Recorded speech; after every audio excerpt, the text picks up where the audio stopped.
Good morning, good afternoon, depending where you might be. My name's Alex Cornell DeHoo. I'm the president of Elected Officials to Protect America. And EOPA is an organization which is committed to protecting our lands and water, environmental quality, and combating the climate crisis. And today we're focusing this press conference on national security and climate change, particularly looking at infrastructure.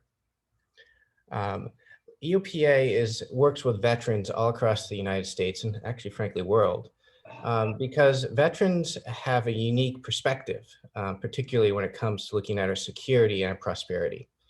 And for instance, when I was in the Marine Corps infantry and we were patrolling the streets of Fallujah, my vehicle was hit by a roadside bomb. Fortunately, the person who did it wasn't very good at their job.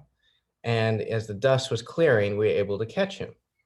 In the investigation, we found that he was a farmer who had been paid by Al-Qaeda to plant the roadside bomb because his crops had failed.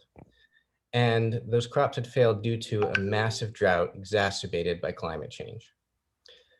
As a result, this really opened my eyes to how security, climate, water security, and actions half a world away were affecting their prosperity and putting us in danger and putting, frankly, the whole world in danger. So I ended up running for the Maine state legislature. I was elected there and served on the Energy, Utilities, and Technology Committee. And there it became extremely apparent how vulnerable some of our infrastructure is to the security dangers of today, particularly because we have single points of failure. Things, one place goes and the huge regions can be taken out. And that's one of the amazing things about renewable and clean energy is that when you have distributed solar, when you have community solar, many different forms of offshore wind turbines, and other technologies, hydrogen power, it can be a distributed power system with a smart grid that is much more resilient. And so here today, we have a number of elected officials who are veterans who are committed to combating the climate crisis. And we really appreciate everyone being here today. We're going to start with State Representative Paul Evans. He is also the co-chair of the EOP National Leadership Council. And Paul, you're still on mute. I hate that mute button. Boy, okay. It's going to be one of those mornings. Hi, thank you very much for that introduction. I am Paul Evans. I'm a state representative out here in Oregon. And I actually have one of the best jobs in the world, at least right now.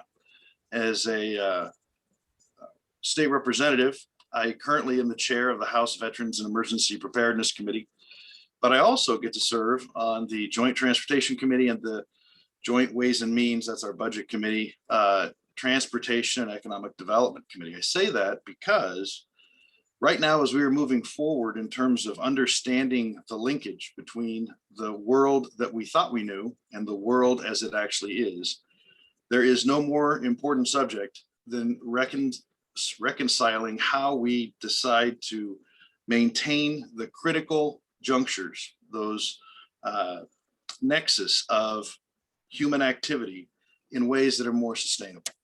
5 years ago, I got a little bit of teasing because I believe and said at the time that preparedness against contagion was actually the reason that we needed paid time off so that people, if they were sick, would stay at home. Now, after COVID, we've learned that perhaps having that flexibility in the workforce is an important thing. I mention that story because I have also been saying, as most veterans have, because we've been around the world and seen the differences in terms of infrastructure, that if we really want to get serious about combating global climate change, we're going to get serious about upgrading our infrastructure and finding more efficient ways to move people and goods. And we're also going to be much more efficient with the fuels that we already have in the mix.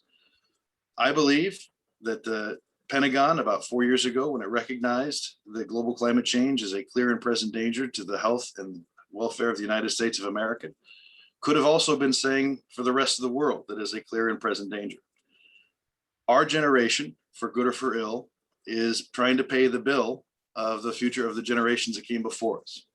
And unlike previous generations, we don't have as much time to get our, shall we say, our house in order to move forward. I'm excited about opportunities like this that bring together certified smart people, of which I am not, but I can facilitate certified smart people, And I'm grateful that people are starting to recognize their inherent dangers. I want to just talk about two specific instances that I think are measurements of where we are and where we are headed if we're not careful. This last year, Oregon had the most historic wildfire season in its history. That was history. That was huge. 1 million acres burning in Oregon. You think Oregon is a wet forest, but in many ways, that wet forest is no longer as wet because of changes in our climate. And right now, we are already in June at the same level we were in September in terms of our forest and dryness right now. So consider that for just a moment. We came out of a historic wildfire season of 1 million acres. We are looking at something if weather changes and if lightning strikes in the wrong places, we're looking at something that could be 3 or 4 times as bad. And that's the new normal. That's what I mean when I say the world as it is, not the world we thought we knew. Understanding how important this is and getting the word out and actually forcing both parties in the United States to come to the table away from partisanship and find meaningful solutions is the role of our generation. I'm grateful for everybody being involved. I'm going to close my remarks with that, but suggest across the board that whether you're Republican or Democrat, whether you believe in faith more than science or science more than faith, God gave us one world, and it's up to us to make sure we steward it as best we can. Thank you, Representative Evans.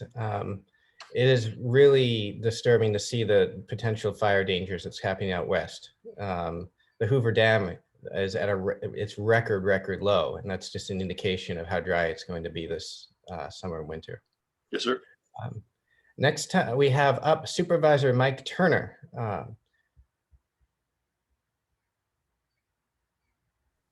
Thanks, Alex. I'm Supervisor Mike Turner. I'm the Ashburn Supervisor here in Loudoun County, Virginia. And that has special significance and relationships with the energy crisis and the climate crisis right now. But just a bit of a background, retired Air Force officer, retired after 24 years of service.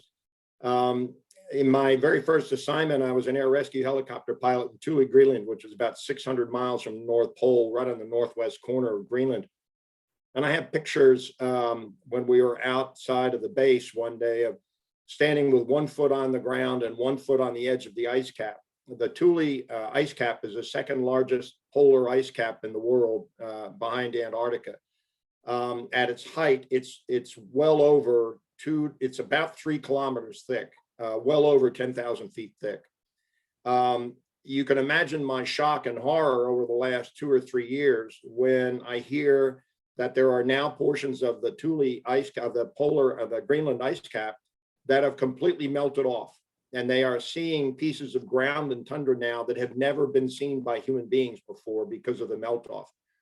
I read a report this morning that by the end of this century, the entire Greenland ice cap could melt off, which would raise world sea levels by 24 feet.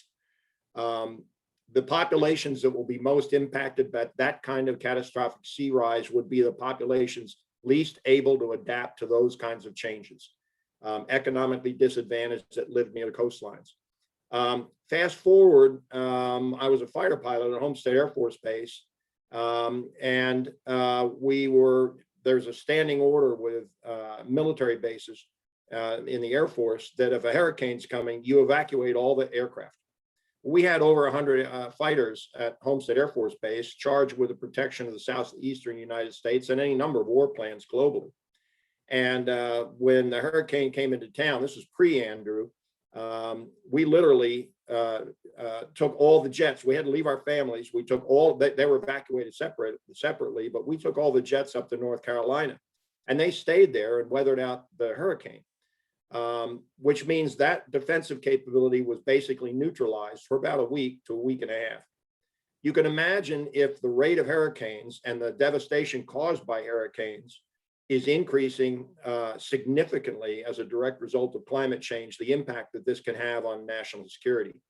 Subsequent to that hurricane, of course, Hurricane Andrew effectively wiped out Homestead Air Force Base. It's just a vestige of what it used to be. And then fast forward here to Ashburn, Virginia. Ashburn, Virginia is the global capital for data centers. And I mean the global capital. If they're building a data center in France or Germany or the Netherlands or Russia, I see literature every day because I get the weekly newsletter from the data center community. You very frequently see this data center will be just as good as the one in Ashburn, Virginia. We are held up as the gold standard nationwide. 70% of the world's daily email traffic passes through Ashburn, Virginia. We have well over 100 data centers in Ashburn. And I have been working with them extensively since I got elected about a year and a half ago. There are 3 phases in the delivery of power: generation, transmission, and consumption.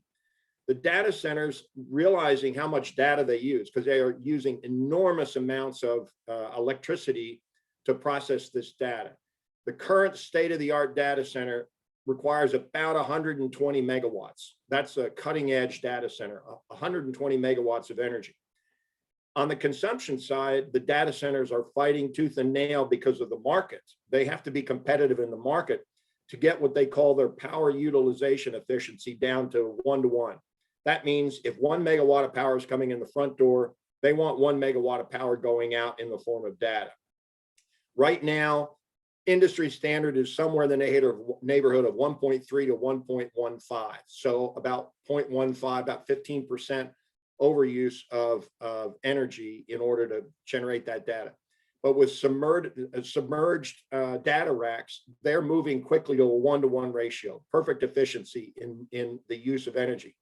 So that falls on us, the community here in Loudoun County, to give them a source of sustainable energy. Right now, their only source is Dominion Power, which is basically fossil fuel energy, almost entirely fossil fuel energy. And so one of my first moves when I became a supervisor was to begin to examine the legislative capability here in Virginia of creating a Loudoun County community choice aggregation model where we have a third-party provider market and obtain on the market sustainable energy sources to bring into the county so our data centers have a choice of of energy to use rather than just fossil fuels. It's a very, very big project. It's only in the earliest stages, but we have to really begin to think outside the box and do these kinds of really innovative things in order to really take a serious bite out of the apple. General Austin and Secretary of Defense Austin have said this is existential. It absolutely is. This will destabilize whole societies, and when we do that, our military power is tested, and that is a serious national security issue. So it all ties together, it all interleaves, and these are very, very important issues, and I'm very pleased to talk about them here today. Thank you. No, thank you, sir. That was unbelievably informative. I had no idea the vulnerability but also the opportunity that's right in your district there. Particularly, a lot of people are saying you have food, water, shelter, and data are some of the things we need to survive effectively in today's world. All right, so next up, we're gonna go up to State Representative Raymond Smith. Thank you very much for the opportunity to address this very critical issue. First and foremost, I represent an agricultural community that's been laid bare with hurricanes and other extreme weather events. We have approximately 9.7 million hogs in our district that produce approximately 10 billion gallons of manure on an annual basis. For instance, when Hurricane Florence came through, the lagoons over flooded and they released hog waste into the environment that contaminated the land and the water and jeopardized the health of thousands of our residents. The economic loss was estimated to somewhere around $24 billion, and the human toll resulted in numerous deaths. So, around the globe, farming communities are on the front lines of the climate issue, and when crops fail, and so does our national security. Having been in the United States Army as a military policeman, I was fortunate enough to serve my country in numerous countries, and one of those such countries was over in Subic Bay, Philippines. I know you say, well, why was an Army guy doing over in the Philippines? But we had some special duty over there at Subic Bay, and I served alongside with some of the Marines. But what I mostly remember about that experience was the economic condition of that country. We talk about agriculture being a major driver in a country, and countries who don't have strong, of course, agriculture programs suffer tremendously, and that is a major part of your national security. Because if you can't feed your people, then of course you're vulnerable. You're vulnerable to individuals who come in to offer things that may or may not be good for your country. Also had the opportunity to serve in Operation Desert Storm in Saudi Arabia and Iraq. And that again was a completely different experience when you talk about agriculture. Agriculture is huge in Saudi Arabia. You have farms all over the place. You think for folks who've never been in that part of the world, there are numerous types of farms in those locations, and livestock, of course, is a major indicator. But that being said, here in the state of North Carolina, agriculture and industry are major drivers for our economy. Live hog production, livestock, and row crops, they both contribute about 50% each of our agricultural revenue. And so that being said, our former Department of Environmental Quality Secretary, Mr. Michael Regan, who is currently the Secretary for EPA, is from my hometown here in North Carolina.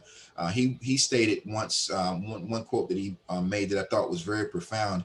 He said that our agricultural and industrial economic prosperity and our environmental protection are not mutually exclusive. They both should and can peacefully coexist, and we have to find solutions in our with our technology, and those of us who represent legislatures and make laws. We need to invest in the research so that these two things can peacefully coexist, because we do need agriculture, but we also need environmental protection. And of course, in my particular district, we also have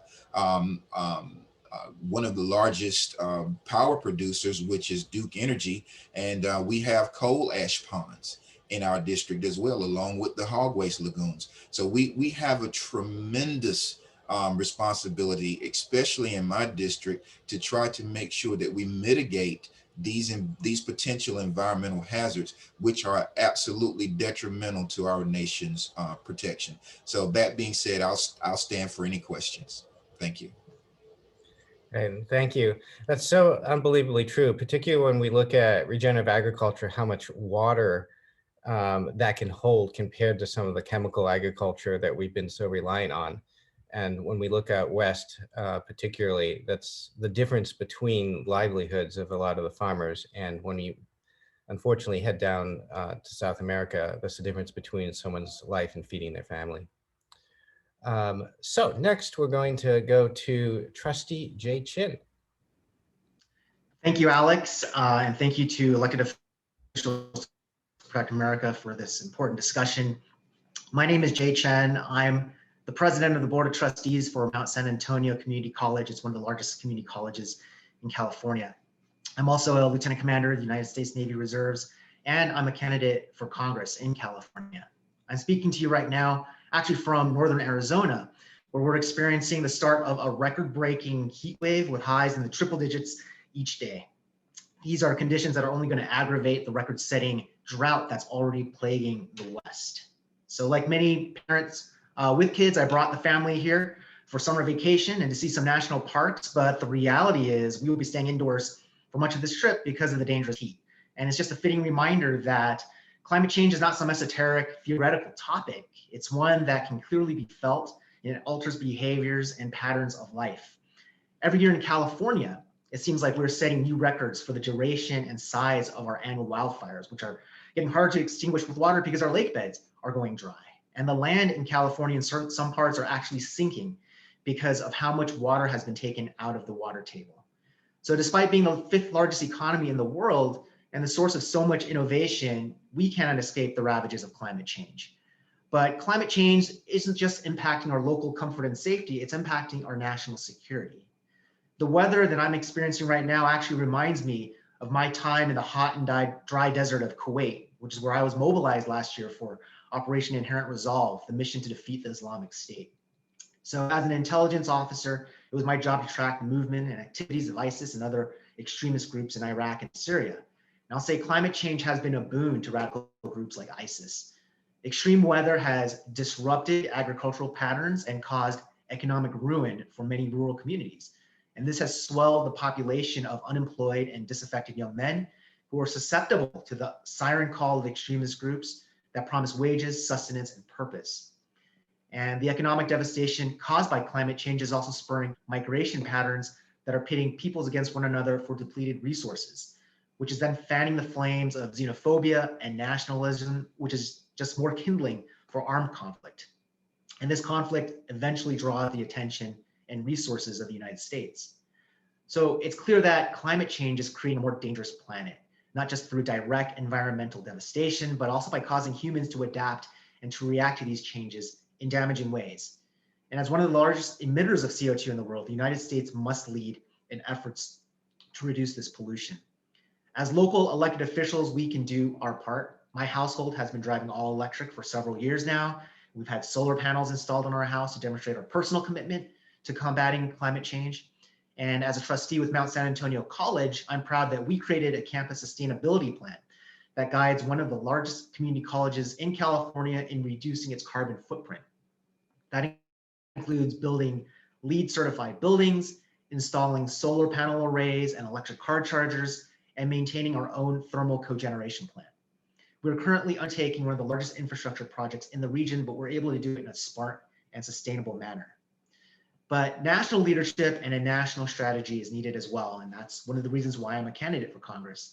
We have a unique opportunity to create a national strategy through the American Jobs Plan, which I fully support.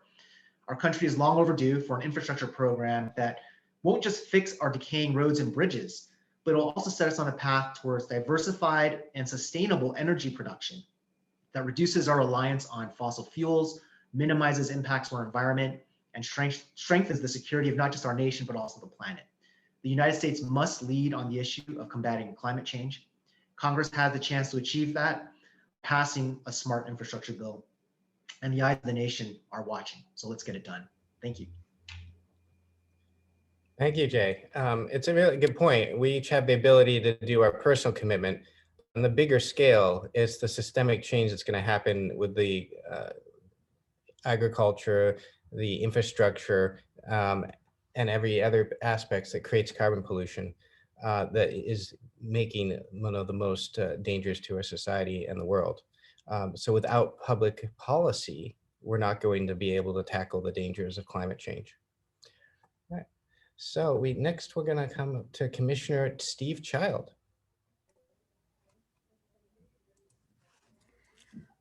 Good morning or good afternoon to all of you, depending on which part of the country you're in. I'm a county commissioner in a small county in western Colorado. We've been very active in taking steps to counteract climate change. The basis of our economy here is the ski industry in the wintertime and the recreational industry that is really based on rivers having plenty of water for fishing and rafting and just people for enjoying the nice climate here. All of those are in jeopardy because of climate change issues. The two things that are really affecting Colorado right now are the extreme drought condition that we are in, which has affected also the state representative from Oregon and the people in California. President Jay Chen spoke of that. The Colorado River is really at historic lows right now. Lake Powell and Lake Mead both are at levels that haven't been seen since they were constructed decades ago, nearly 100 years ago. I think in the case of Lake Mead,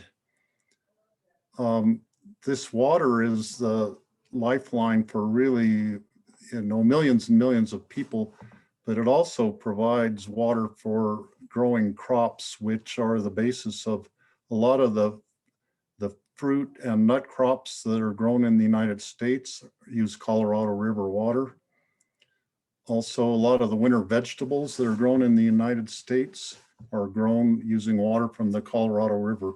All of this is in jeopardy.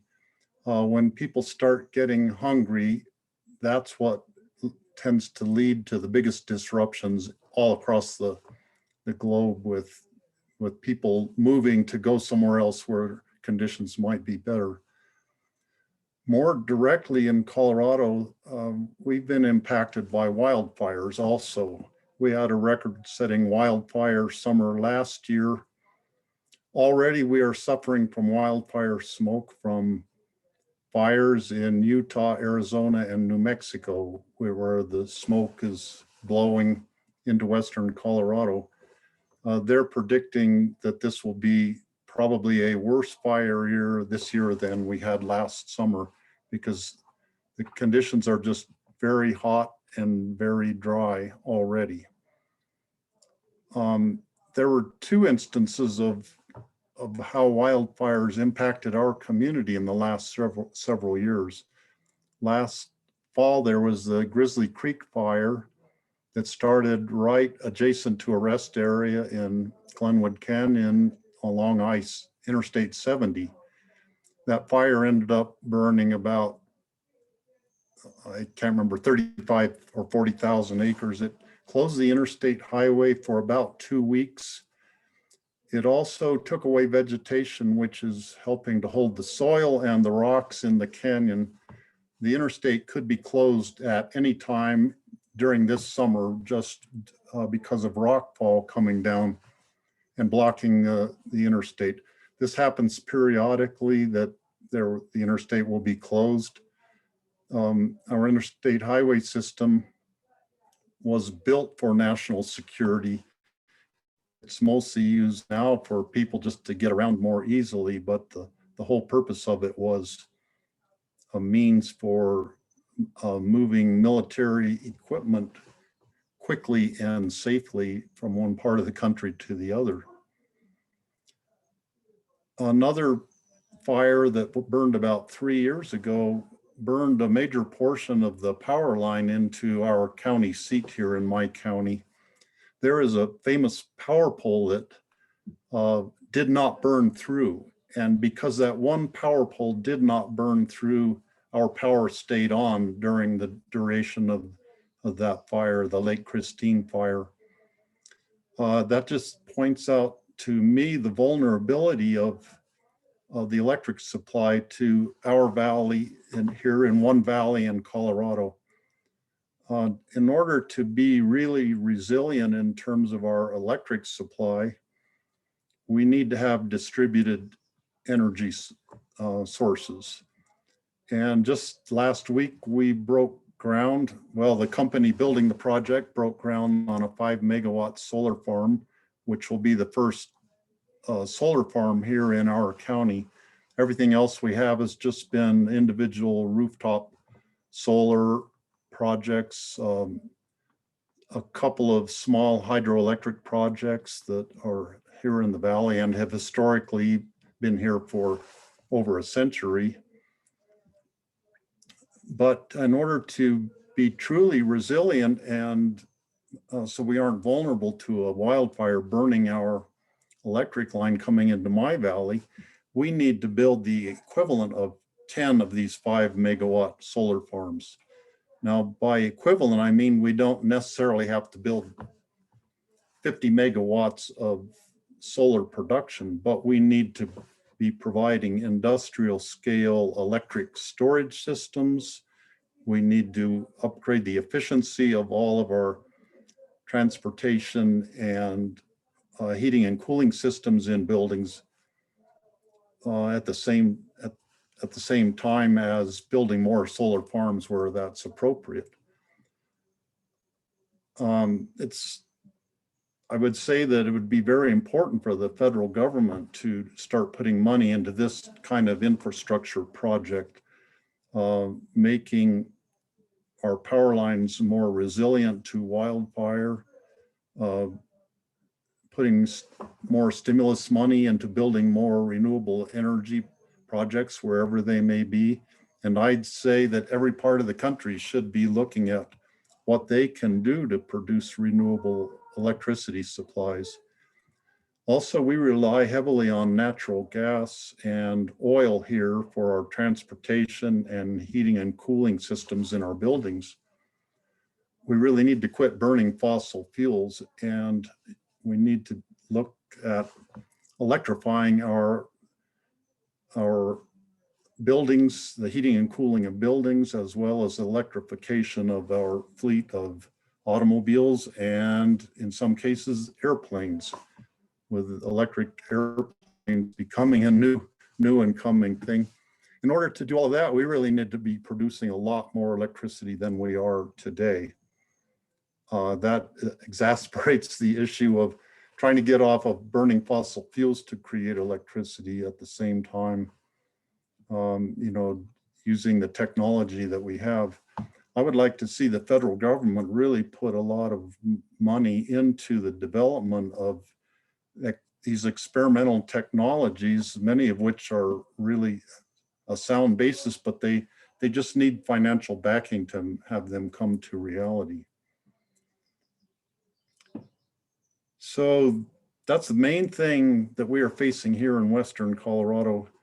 I'd like to point out one other thing that all of us have experienced, and that is the pandemic caused by COVID-19.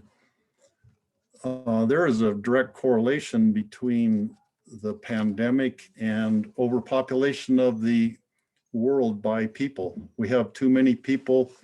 There's much more pressure to grow food and harvest food. And there have been quite a few major viruses that have become pandemic across the world, including the HIV virus, SARS virus, MERS, the avian flu, COVID-19, and Ebola, just to name a few in about the last century that we have experienced, where a virus went from a wild population of animals to humans.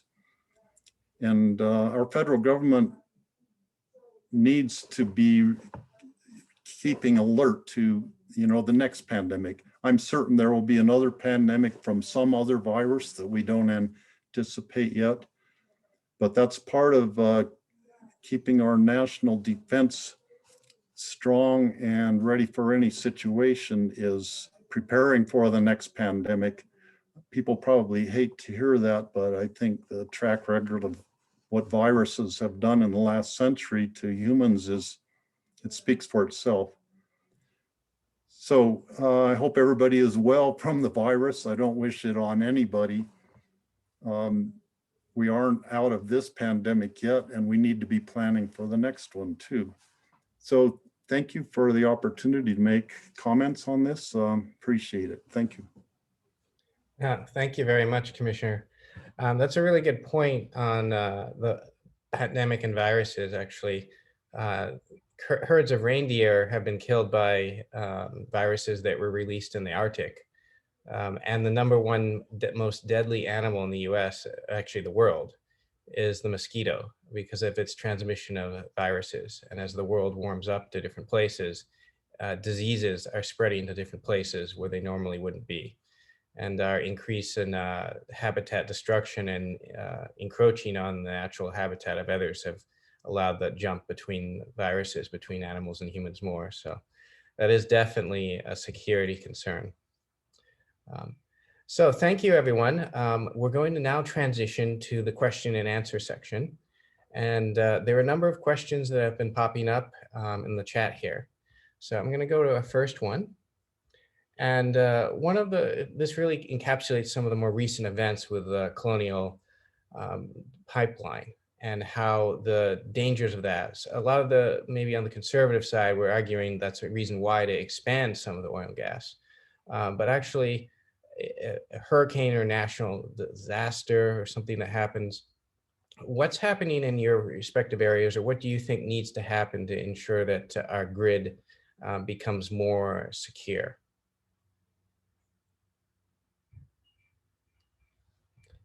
And I'll give maybe first crack to Representative Evans, because I know you have to depart. Thank you. Thank you. Sorry, I was trying to do the mute thing to raise my hand. Anyway, in Oregon, as the chair of the House Vets and Emergency Management Committee, resiliency and our resiliency toward a seismic event, not so much hurricanes, although we have occasionally had hurricane forces. Our major concerns are seismic, certainly contagion, tsunami, wildfire, and flooding.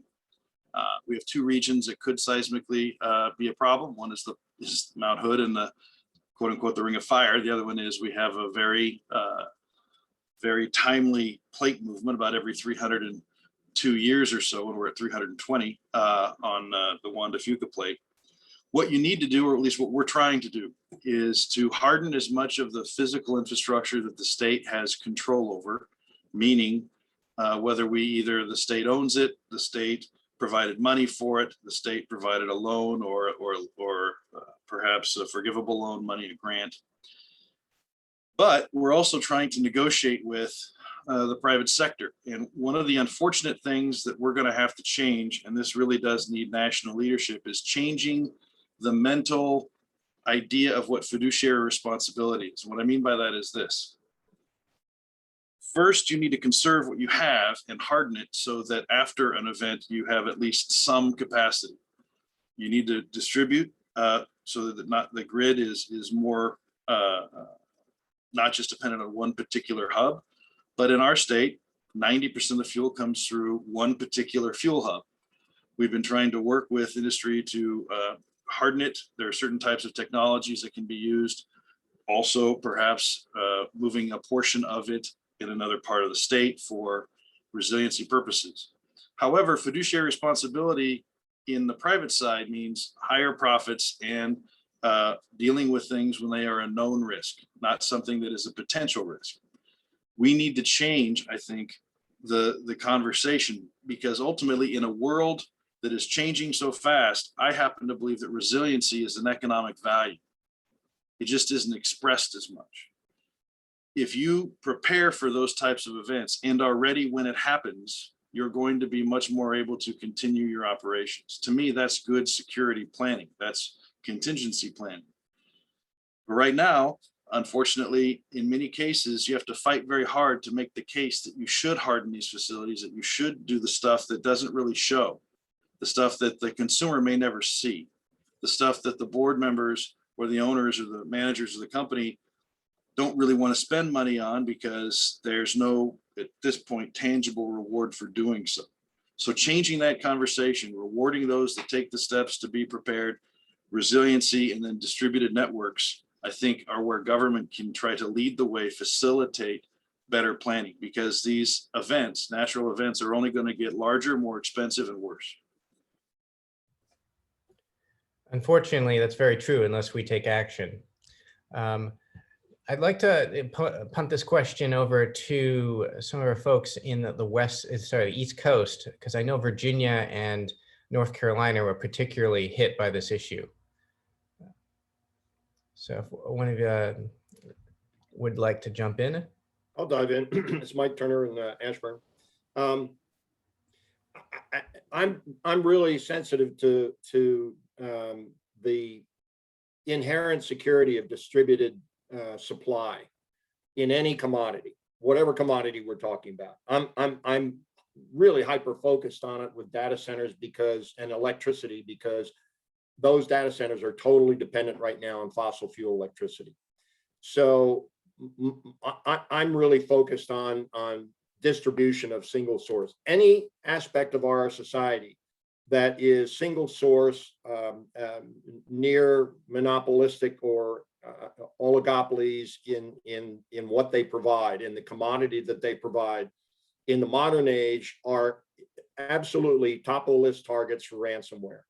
That's what ransomware goes after. They look for systems that have no alternatives, that the entire system depends on one narrow channel of distribution of whatever it is, information, energy, fuel, whatever. And that is a key component and targeting of ransomware attacks. And we've seen how pivotal they are. So yeah, I mean, the Colonial Pipeline attack was a wake-up call. The big freeze in Texas was a wake-up call. We have to get all of our energy consumption, the entire infrastructure, the American Jobs Plan. One of the reasons it's so exciting is because if we really put our minds to it, we can really begin to generate the kind of innovation and imaginative response that Americans are so good at create a massive number of jobs, and really create security through diversity in our energy delivery. And I think that's absolutely critical. Now, it's especially important for me here in Loudoun County, because I feel like our data centers are incredibly vulnerable. They feel incredibly vulnerable. So I'm pushing this just as hard as I can. And in the East Coast, man, you start shutting down single source energy sources, and I mean, you've got major global community nexus or nexi here on the East Coast that just are very dependent on these single sources. And that was a real wake-up call. But I think distributing any commodity is the best defense and the first defense we ought to go after. I have to believe U.S. Cyber Command is really this is top of the heap for their priorities right now. Yeah, absolutely. I mean, the wonderful thing about solar energy is it can be distributed to houses across the world, right? And other forms of energy, community solar gardens and others. Whereas most people, I don't think, realize that our power is essentially given to us by a monopoly that's guaranteed a 10 to 12% return in most states. Well, and the other beauty of the solar power is if you look at a cost chart, as the infrastructure to use solar power expands, the cost of solar is rapidly going down, whereas all the other energy sources costs are going up. So this is inevitable. We're going to go there. And as the cost of providing energy goes down, you stabilize societies, you stabilize communities, and you lower the security threat. No question.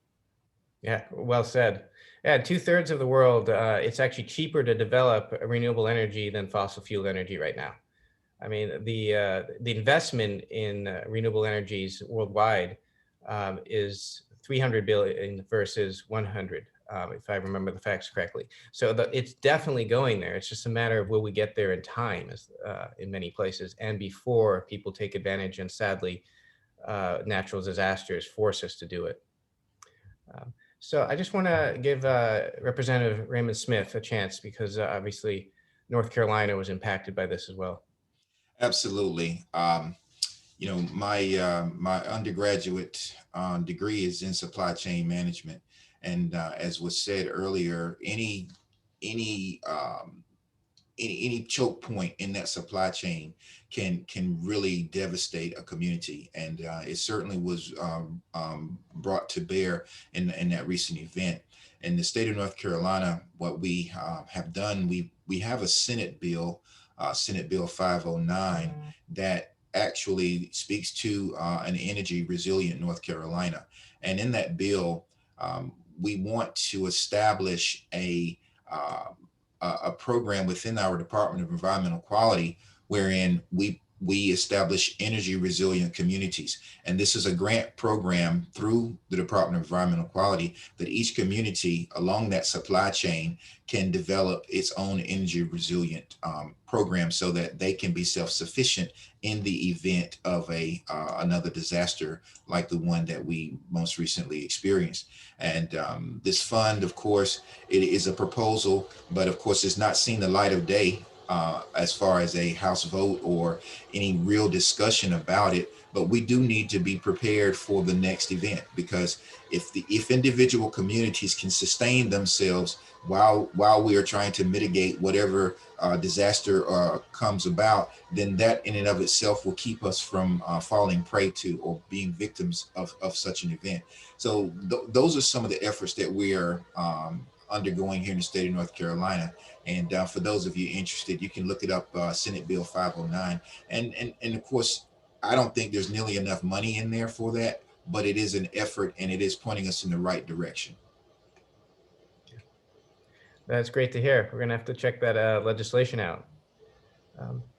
So transitioning a little bit to the West Coast, as fire season gets increasingly longer, what policies can we implement to ensure that our grid, our infrastructure, our security is more resilient, right? Because we've seen fires have both started many wildfires, but also has put the energy infrastructure at risk. And sadly, the fire season is, in some studies, showing 72 days longer already.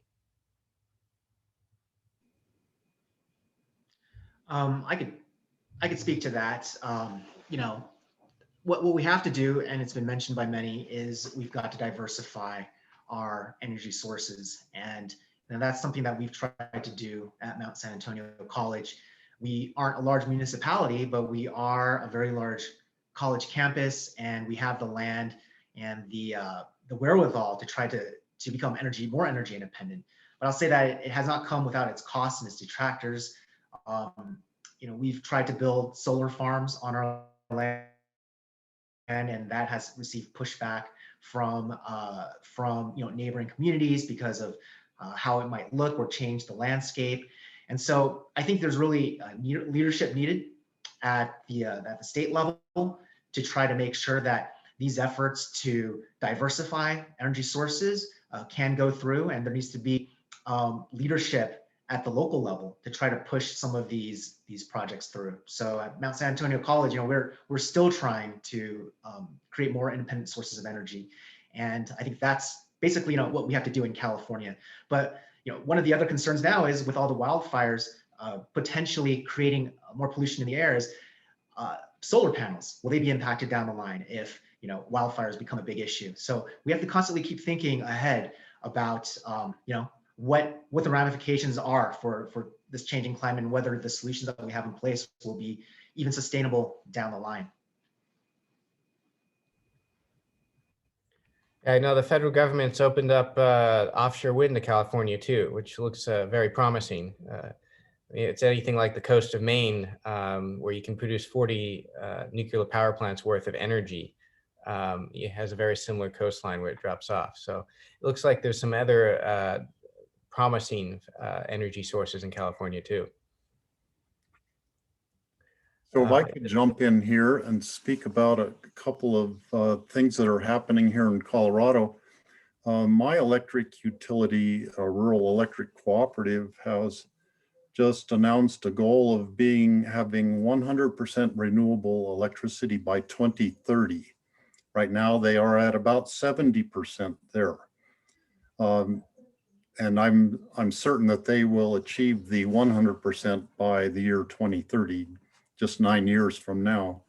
One project that they are just starting working on will be a fugitive methane capture project that would then be used to generate electricity. This is from a former coal mine that was a very gassy coal mine that killed well over 100 miners over the years from explosions from the methane in these mines. The coal company eventually went bankrupt. They were producing metallurgical coal from this particular mine used for making steel. There is one other project about less than an hour away from here where a coal mine was closed, and they already had the ventilation and system in place. They started collecting the methane and they are burning it. I think they're producing about 3 to 5 megawatts of electricity from one coal mine. So this coal mine in my county would be a second project along this line, not only removing methane from escaping to the atmosphere. Methane's much worse than CO2 in terms of its effect on climate change, but it would be producing electricity from another localized source. So that kind of thing is promising. With the decreased water we have available, I don't know that we can rely on very much more in the way of hydroelectric electricity in the Western United States. We have some really big projects, but ones like Lake Powell has a power pool level that they're very close to being at that level. If the lake drops below that level, Lake Powell would not be able to produce electricity anymore. So that would remove a renewable source of electricity right when we need it the most. And there's nothing we can do about it besides fighting climate change and trying to turn the dial around the other way and have it become wetter here in the West instead of drier. That's a really good point. I was listening to a story where they said that the distance it dropped is equivalent to the length of the Statue of Liberty, which is pretty scary. And in Venezuela, that actually one of the reasons why they have such poor power is because of the lack of water and the drought they had there. And the power, they don't even have enough to power the hospitals, which is creating further instability in that region, sadly. What, So I'd like to give, well, if I could jump I in. was about to have you jump in, so perfect timing. Thank you very much. I have to apologize. I have to get going to session pretty soon, but I want to jump in on this. What we are doing in Oregon and what I hope we can begin to do. So what we're doing in Oregon to try to mitigate the wildfire season, we've taken some hard lessons learned.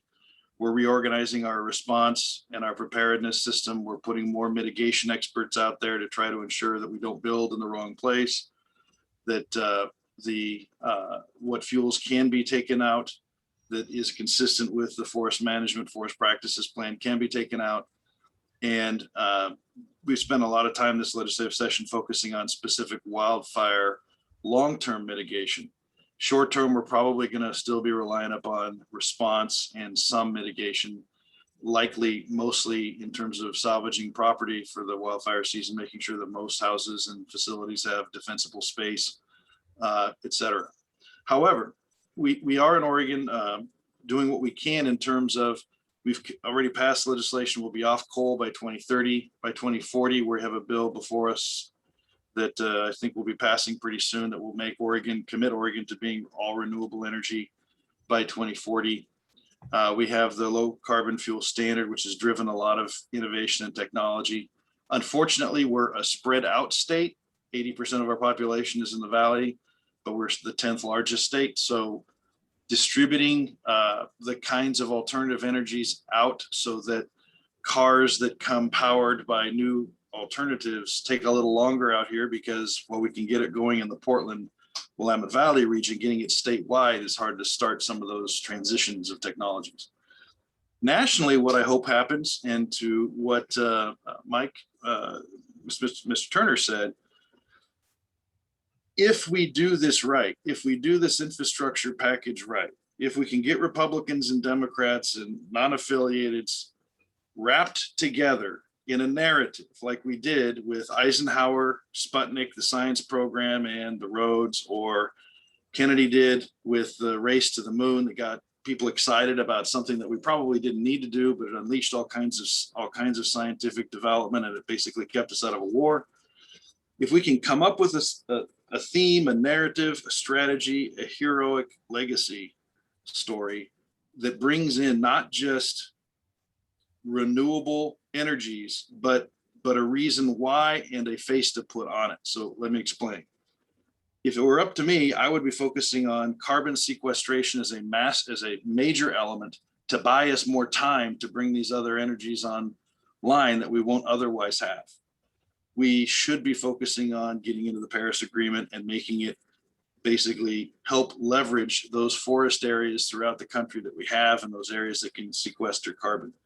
Second, our infrastructure should really be focused everything on what Mike talked about in terms of new energy development and more efficient transportation, so that we get goods and services places with less energy output that requires less carbon fuels to fuel it. And the third thing is, and this is something Alex has talked about in passing, but getting that idea of a victory garden, victory forest, victory, your community microgrid together so that your neighbors have a personal stake in it, I think is critical. Until we hold each other responsible as human beings, as community members, as neighbors, we're never going to probably get where we need to go. I think that critical linkage needs to be made, and I hope that this organization can help nudge the folks in Congress to come together around an American story about how America helped lead the world out of this global climate crisis. That's going to take a lot of work, and it's going to take a lot of facilitating, but we have to demand that of our leaders. There's not any time left. Eloquently said, and unbelievably important, right? So I do hope that our leaders, including everyone in your states, hear what you're saying so that we can take action on these. And I have to leave to go try to tell those leaders what they need to do. So have a great rest of your afternoon. Thank you very much for including me. Appreciate it. Thank you, Representative. And I think that's a good time to wrap it up here. If unless anyone has any any comments you'd like to add.